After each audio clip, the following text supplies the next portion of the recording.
let's talk about the state of play that just happened. I could now sleep on it, and I have some takeaways. Want to run through my most anticipated things from this state of play. But I want to start with one thing that kind of bothered me, and that is putting Ghost of Yotei in this image and just the whole thing that happened with that. Look, I think it's not weird that when you watch a state of play that you expect to see the big PlayStation Sony-made exclusive that is a few months out in that state of play. So then they show it. Again, I want to talk about the other state of play games in a moment. But overall, Sony kind of sells the PlayStation console with the promise of these AAA, like really, really high quality single player adventures. Then we finally, during that state of play, get a game like that we all are waiting for. Atsu is overlooking this bandit area. We're like, finally gameplay, let's go. The wolf is joining. By the way, for a split second like this, it feels kind of like selecting a character. Okay, I'm not gonna play Atsu, I will be the wolf instead. Maybe we can control the wolf. Just wild speculation. We already saw in the previous trailer the wolf as well. Without Atsu anywhere. So it's not like Atsu pointing a finger and being like, yo, attack. Could still be that it's a companion that we can command, which would already be awesome. I don't know. Again, I have a feeling that we might control the wolf, but that is just a side note. Either way, we're like, okay, this exciting. Let's go. Finally, we get a game that we all want to see. And then, of course, they are like, you thought you got to see gameplay? No. You gotta wait a month. I don't know what to say. This is the what are you thinking? Sometimes it feels as if we're already asking for too much for just one of the PlayStation Studio games to appear in a show by PlayStation. Like, imagine a Nintendo Direct without a Nintendo exclusive, or an Xbox Showcase without any of their games. An Xbox Developer Direct or anything they put out. People will call you crazy. Of course you're gonna see those games. But with the state of plays, you have to beg Sony for them to show something. And then you're like, okay, didn't really care maybe about the previous games, but this is why I bought a PlayStation, like many other people. And then they pull a thing like this. I think it's a middle finger. I really don't like this. They could have done this completely different, because the tease is also the worst. If they're really like, this is the start of something we will see in July. You already know how this is gonna go, but then they are dangling something in front of you like, you cannot get it yet. If they did something similar to the previous trailer where they showed like bam, bam, bam, cool new footage. Oh wow, Atsu is playing the mini game that we know is in the game. Oh, that looks interesting. Oh, she's doing a bounty. Oh, like they're already teasing some things that are new. And then they're like, want to see more? Check out July. I think that's better than Atsu standing over a bandit camp and we all know what's gonna happen. And then we have to wait for it to happen in a state of play that already does not have any PlayStation Studio games. Again, I really don't like it. I think it really sucks. So they do have a blog post, but that doesn't really say a lot. Basically, that there is a state of play episode dedicated to Ghost of Yotei coming next month, and that it will have an extended look at new and evolved gameplay mechanics, exploration, combat, and much more. Would be cool if they teased that already, right? Now, they still say it's coming October 2nd. I see some people being concerned. Oh, they're not showing gameplay. Maybe it's delayed. I don't think that's the issue. I just think it's a disconnect between the marketing plan they have for Yotei and the state of plays they have to do for the third-party deals. And then they were like, yo, do you guys want to tease your state of play thing they got in July? Sure, here's like a 1-minute section from what we're gonna do. Why don't you show that? I really don't like this, but let me know what you think in the comments down below. Okay, now let's move on to my favorite reveal, and that was, of course, we knew it was coming. 007 First Light, the James Bond origin story. James Bond is 26 in this game, and yeah, we kind of follow him as he becomes the spy that he, of course, ultimately is.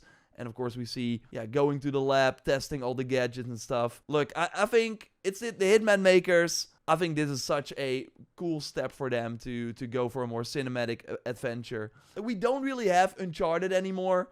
And this really gave me that Uncharted feel. Of course, you got the fun gadgets, your stealth elements. but also the shootouts, cool set pieces in crowded locations, yeah, environmental things that you can use. Again, I think the explosions are pretty impressive and stuff. That like a lot of things in the environment can explode. But it's, I think in particular the settings and the things we will go to, like parties, infiltrating those. Again, Uncharted 4 had more of that too, of course, using the watch as a gadget. Of course, you got your chase scenes as well. They'll be sharing more about the gameplay story later this year. It's coming out 2026. They already confirmed that there will be a performance mode and quality mode, and on PS5 Pro, you actually have 60 FPS in the quality mode, which is awesome to hear. Like, the amount of locations they show, this is gonna be such a cool adventure, I think. And they want to build this as a trilogy, or at least that's what they said before. So if it's successful, I do think we will get more of it. And count me in. Let me know what you thought, of course, of First Light in the comments down below. Now, as I said during my predictions video for the State of Play and looking at all the leaks and rumors, is that Sony always has a one more thing these days. That is a brand new reveal for an exclusive. Or in this case, it's also coming to PC. And yeah, this was not a third-person action-adventure game that we kind of hope to see from Sony, and like Naughty Dog's second game, or Wolverine, or Cory Barlog's game, or something like that. But it still was pretty big for a particular audience. Now, that audience I don't think is like as like mainstream as some of the other games, but I do think it's cool. Like, I saw people talk about this reaction from Max.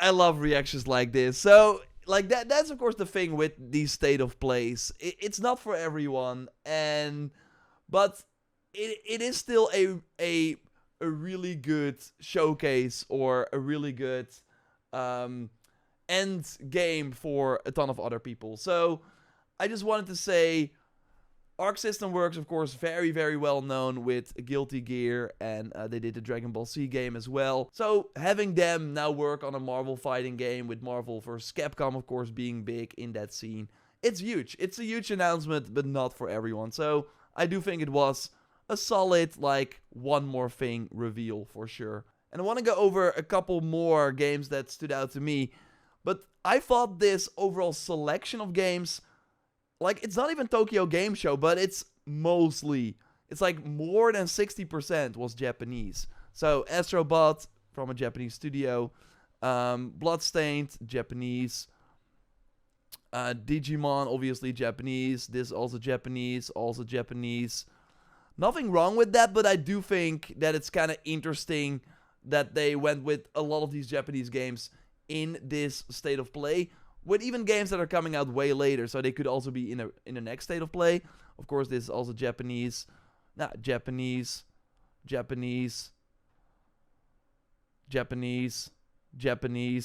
It's crazy.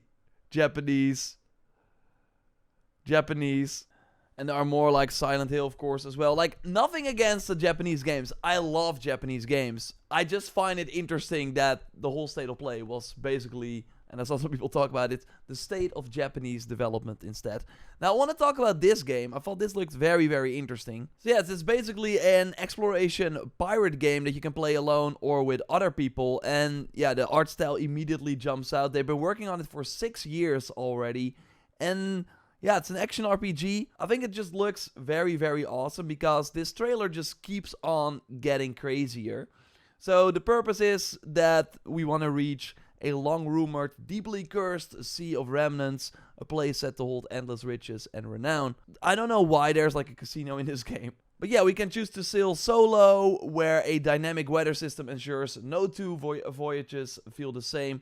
Every stretch of the ocean hides its own chaos. Or you can go online to raid ships, team up to defeat vortex-dwelling monsters and colossal beasts that loom in the storm-wrecked skies. And by the way, reading from the blog post here, and they say, you're not just bound to your ship. Is that like a hit against Ubisoft? Against Skull and Bones? Yeah, it should be coming out next year. I'm looking forward to this. Like, we of course have Sea of Thieves now also on PlayStation, but yeah, this looks a bit more up my alley, like a bit more mature than that. So yeah, we don't have enough like open world kind of pirate games. Of course, Black Flag coming back is great, But yeah, this with multiplayer. I'm keeping an eye out. Let me know what you think in the comments. And then we also got this game, Tides of Tomorrow, that has a pretty interesting take on the roguelite genre. So, it's still a single player game, but you do runs that are impacted by people that came before you. So, these could be other players, but also like your friends in your friend list, or yeah, streamers, they say as well. So, those people already went to the locations that you are going to explore too. And the NPCs will behave based on what that previous player did. So if they cause some chaos, then yeah, all the NPCs will not like be a warm welcome to you because they now hate this type of player that you are. Like, we're called Tidewalkers, so yeah, when one person ruins it, the other one will, or yeah, like you playing will face the consequences. So it's, of course, pretty interesting. Yeah, they went that way. Of course, that worked out or did not, so you go the other way. It's an interesting take. I like kind of the twist that they are going for with this. I think the art style looks pretty good, too. It's out in February, I think. February 24th, 2026. Now, of course, let me know what games caught your eye during the State of Play and what you thought of it overall and the Ghost of Yotei situation. I will, of course, keep you posted here, so subscribe, leave a like, and I will speak to you soon. Goodbye.